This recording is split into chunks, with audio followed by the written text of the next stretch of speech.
ইয়া রব, জীবনে যা কিছু আপনার কাছে চেয়েছি তা হয়তো আমার জন্য সব কিছু উত্তম নয়, কল্যাণকর নয়। তাই তো আপনি আমাকে তা দেননি। এখন আর চাওয়ার মতো তেমন কিছু নেই।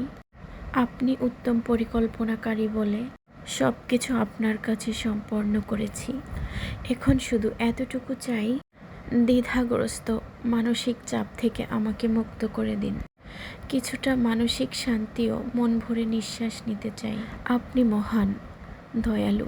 এতটুকু দয়া আপনি আমাকে করতেই পারেন। যে সুখ আল্লাহকে ভুলিয়ে দেয় তার থেকে সেই কষ্ট ভালো যা আপনাকে সিজদায় নিয়ে যায়। আলহামদুলিল্লাহ। এই উত্তরটি আমাকে মুগ্ধ করেছে। যদি আল্লাহ তোমাকে কোনো কিছুর জন্য বারবার দোয়া করার সুযোগ করে দেন, তার মানে তিনি চান তা তুমি পাও। চাইতে থাকো এবং মনে রেখো তিনি সব কিছুর আল ওহাব দাতা।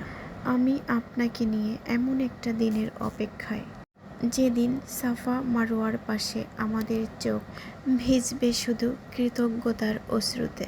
সব সুখ দুঃখ ভুলে গিয়ে আমরা হারিয়ে যাব রবের ভালোবাসায়।